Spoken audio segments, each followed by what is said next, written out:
Yo guys, what is going on? Blossom's back and welcome back to another episode of Top Drives. Now recently I got a comment on one of my YouTube videos saying, Blossom, do a tier list on every single ultra prize car. And I was like, oh, that's actually a pretty good idea. I think I've done it for epics in the past, but I don't think I've ever actually covered it for ultra rares, or at least not within the last year. So today's episode, I'm gonna do just that. I'm gonna be reviewing every single ultra prize car in the game.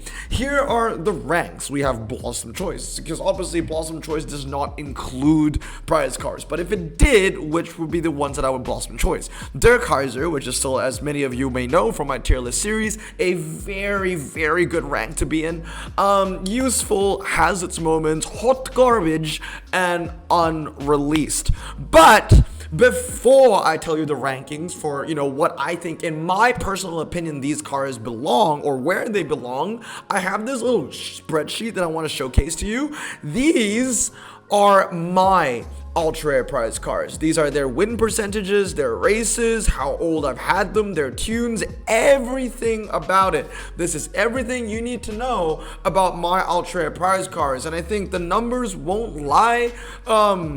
Everything that you see highlighted in yellow are prize cards with a value of equal or more than 0.5. So what do the values mean? It basically means that these are prize cards that I use once every 2 days. So basically this value is like the amount of races divided by the amount of days owned. So in other words, for example, this RQ53 Aston Martin Bulldog, which I have 332, I use it 0.5 times a day. And basically 0.5 times a day is a good thing, or more. So I think the first thing I'm gonna do is do it by the other way. So the ultra prize card that I use the most is the RQ62 Dodge Avenger Rally. It is the front-wheel drive off-roader. I use it 2.46 times a day. I put in 1,626 races, and it's only been around for a little over 2 years, which is crazy. So crazy, in fact, that I'm starting to doubt that if I even got the numbers right. Maybe I've owned it for 1,626, and I've only raced it 662 times. Hey, no way, did I actually use the Avenger that much? Let me double check on my top drives. Yeah, I've owned it for 600. It's only been around for 2 years. It just feels like the Avenger Rally was given out a long time ago. But yeah, so that's the most. And then second place is the 64 Alpine. I use that quite a bit. And the 63 Pontiac G8 GXP. And I think that has a correlation because those are the very few rear wheel drive, performance tire, medium ground clearance ultra rares. So those are the cars that I use the most. The ones that I use the least would be the 64 Morgan. I've had it for almost 2 months now. 0 races, 0% win ratio, and therefore I've used it never. And then some cars that I barely use would be the 58 Porsche 911, the GMC Yukon Denali, the Chrysler 300 SRT8. Now this isn't a good showing because this is going to be the next ultra rare prize car that they're giving out in road most traveled or whatever it is. In terms of win percentage, the best one I have is the Cobra that I got about 19 days ago from Racing Royalty. That has a 100% win ratio, but that isn't an accurate representation of how good the car actually is, in my opinion, because I've only raced it 4 times. So I think the numbers really only start to make sense when they've surpassed 100 races. So the NSX are very competitive, 83% with 163 races. And even the Chrysler, I don't use it much, but when I do, it wins. 81% win ratio from 166 races. The Bulldog obviously is really good.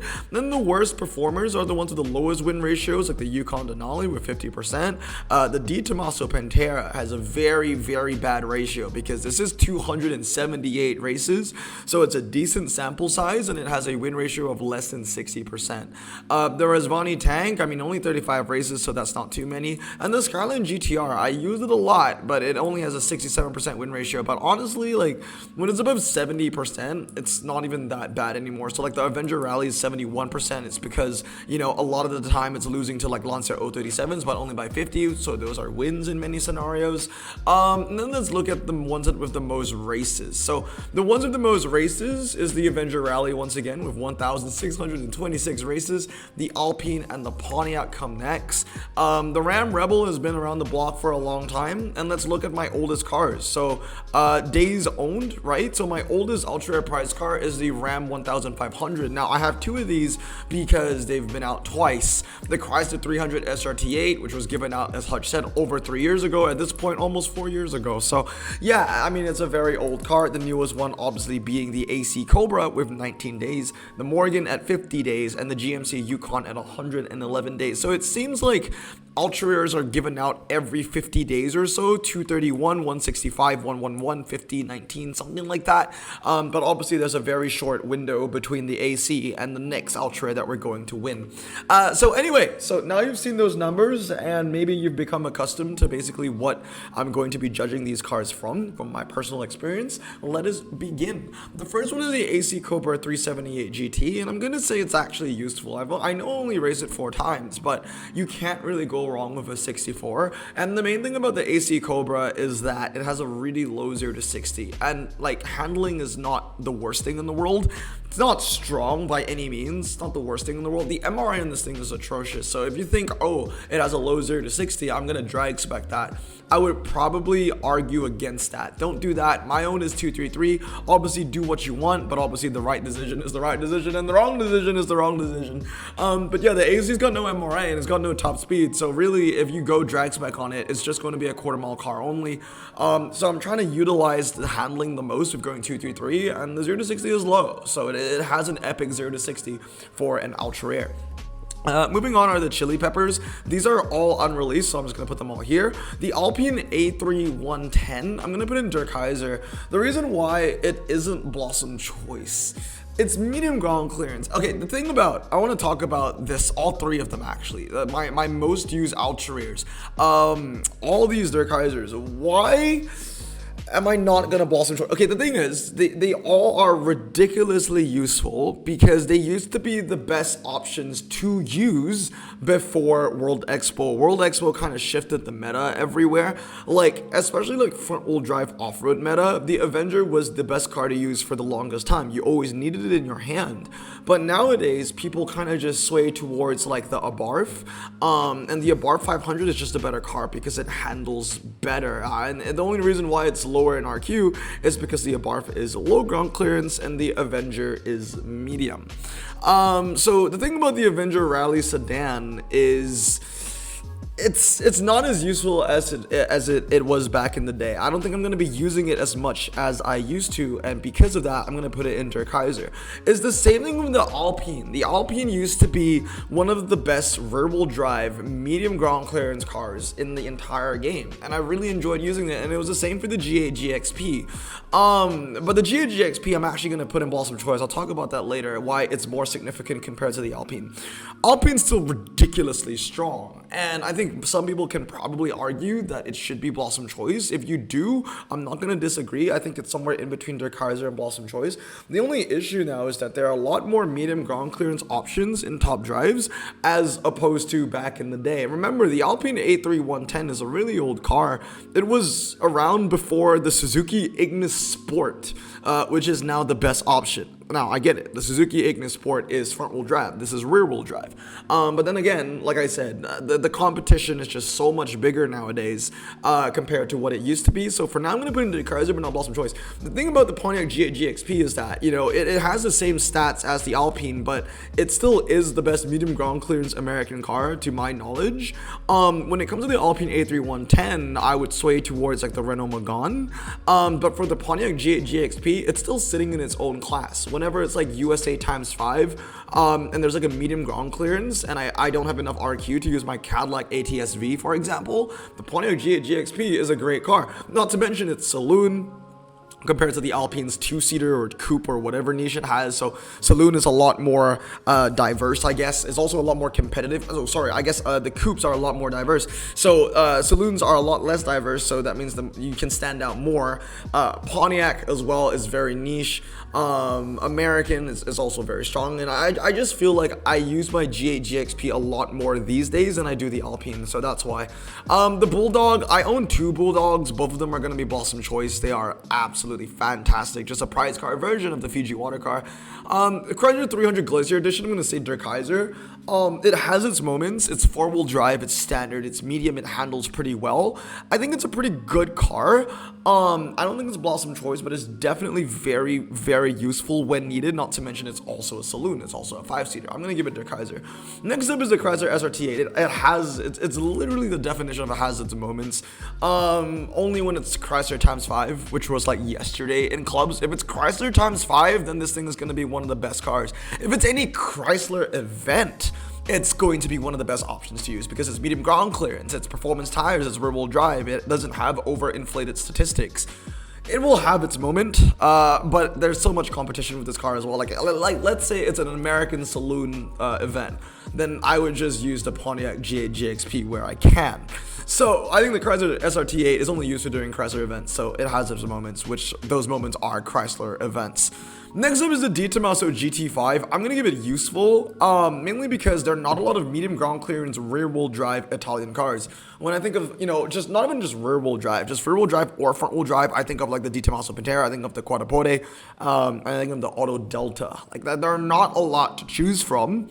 And now it doesn't need to directly compete with the Lancia 037 anymore, because the 037 used to be like the go-to medium ground clearance Italian car, or just the go-to medium ground clearance ultra in general. That's an epic now. So the Di Tommaso Pantera GT5, I feel like a window has opened for it to be a little bit more useful than it used to be within that Italian niche. I think it's okay. It's useful. It'll have its moments. If you need a medium ground clearance Italian car, then yeah, the Pantera. Next up, DS3 Performance. I think much like the Chrysler, it has its moments in very niche French events. It's a pretty decent car. For an RQ51, it handles very well and it's light, and I respect that. But at the end of the day, it's a low RQ ultra rare, and you're not going to be using it as a first choice in many scenarios. The Ford F-1500 is unreleased, the Fairlane is unreleased, the Ranger is, supposed to be released, but then they had issues with that. The GMC Yukon XL is hot garbage, for sure. I have a drag spec, and I really don't know what to do with it. It doesn't have MRA, it doesn't have top speed, it doesn't have handling, it doesn't really have anything. It's just kind of there. I don't even know why it's a prize car. Now, the Honda NSX-R and NSX-T, these are pretty interesting ones. I'm going to give the NSX-R Der Kaiser and the NSX-T useful. Now, the main reason why the NSX-R had such a low usage rate in my spreadsheet, I think you will see over here, it is one of the lowest. The NSX-R, I only use it 0.18 times a day. Now, we need to remember that it was an epic for the longest time. It's been around for about 3 years, and 66% of that time, for 2 years, it was an epic. When it was an epic, I never used it because it was stock. But then, so really, if I were to put it like maybe, because it's been a year since World Expo, right? Let's just put like 360 or something. That would actually boost its usage up to 0.45, which seems a bit more correct. So in other words, I think that the NSX-R is actually pretty useful. It's an RQ64, and again, you cannot go wrong with that. 98 handling is really good as well. Der Kaiser. And it's the same thing with a lot of these Japanese cars, honestly. The GTR LM and the BBR, I think they're all Der Kaiser. I think they're all very, very useful rear-wheel drive Japanese cars. And they definitely are some of the best ultra Japanese cars in the game in terms of low ground clearance performance. I'm very, very tempted to put the BBR in Blossom Choice because from a personal standpoint, I use this car like crazy. It is so damn useful. But I'm going to refrain. I don't think it does really stand out that much in performance. I'm going to put it in Der Kaiser. It's still a really good rank to be in. Now, Hummer H3 GTR, Dakar, sorry, not GTR, what? Dakar has its moments very similar to the DS3 and the Chrysler. I don't think it's very useful. Like anything rear-wheel drive and in need of high ground clearance is the only time I'll be using or think about using the Hummer H3. Then we have the Lancia D50 that's unreleased. The Maserati 250F is Der Kaiser. Yes, I understand. I don't have it. I fused it away when it was an epic. Like I said, if it remained an epic, I would have fused it again. I have no regrets fusing that car as an Epic. I don't care what people say. I know a lot of people like to roast me about fusing it. I have no regrets. If it remained as 65, it was going to be one of the most useless cars in the game, but now you can max it out. Now it's a very useful Ultra. It's just really crazy to see the little changes between, you know, the worst of the Epic and the best of the Ultra. You can really see a stark difference. It's the same thing with the Alpine A3 110 in my opinion. As an Ultra, it's fantastic. If that thing bumped up to 65, no one's gonna upgrade and use that anymore. Let me be completely honest. So it's the same situation with the Maserati going the other way. But as an Ultra, yeah, I can't deny, it's ridiculously amazing. The Mercedes-Benz C111, I'm gonna give it Der Kaiser. Just like the Alpine, and they look very similar, just slightly off Blossom Choice. If you think both of these cars deserve Blossom Choice, I wouldn't disagree. The only issue is that the main competitor for the Benz is the Bulldog, but then I understand that the Benz is German and the Bulldog is British. But like I said, Blossom Choice are cars that are universally useful. Yeah, that's what I was trying to say. And the Mercedes-Benz, it has that useful factor, but only for Germany, where the Bulldog is kind of just more universal, in my opinion. The Morgan +8, hot garbage. I don't care. I have 0 races on mine. It has a 0% win ratio. I've never used it before. No, I don't want to hear it. Primera, it's unreleased. Waiting for that because that's really cool. 911 Carrera 2.7. I think it has its moments. Borderline. I don't want to say hot garbage. I think the only moment that this 911 has is medium ground clearance Porsche. That's it. That's literally it. Like if there's medium ground clearance Porsche and like, because when it comes to medium ground clearance Porsche, right, it's like ultra rares and then you just jump over to the Taycan, which is like 79, and then the legendaries. So if it was like a medium ground clearance, a 5 times Porsche event, and the RQ limit was quite, you know, stringent, then it would be useful. You know, it's very, very, very niche. Ram 1500 Rebel Der Kaiser, I think as a drag spec version, it's really, really useful now. There's no more, what is it, Colorado. There's no more Chevrolet Colorado being an ultra rare, you know, menace. So the Ram Rebel has kind of benefited from that, right? From the Colorado going up to Epic. So I think it's pretty good. I use it pretty often for off-road events, especially when high ground clearance, is needed. Rizvani tank is, I wouldn't say hot garbage, honestly. It's ridiculously heavy, and it's a worse version of the Ram Rebel in every single way. So yeah, it's a stark contrast. I'm praising the Rebel, but I'm tanking on the tank, pun intended. But the reality is, I would always be choosing the Rebel over the tank, and not to mention I own 2 Rebels as well, so the tank will never get its use. And last but not least is the Forenza Old Nail. It has its moments, much like the Porsche and the Chrysler. It will only shine within its own brand, Vauxhall events, and that's it. But anyway, guys, that's going to be my assessment of ultra rare prize cars. Let me know if you agree or disagree down in the comments below. But anyway, guys, that's going to be it for today. I hope you guys have a great day. Remember to stay safe, wash your hands, and blossom out. Peace.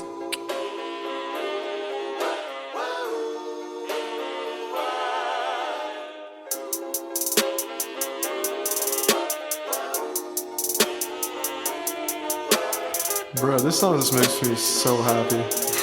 Me too. Imagine being Asian in the 50s, looking nifty, leather jacket, looking sleek, look like Presley, look so deadly, got it, jukebox back at home, feeling jazzy, turn it on and play it slow, like the movies with the ladies. They so fine. Imagine being Asian in the 50s, looking nifty, leather jacket, looking sleek, look like Presley, look so deadly, got it, jukebox back at home, feeling jazzy, turn it on and play it slow, like the movies with the ladies. They so fine. Sit back, relax in my Bonneville Pontiac. Hold tight all night, cruise to Jacksonville. Atlantic. Blonde hair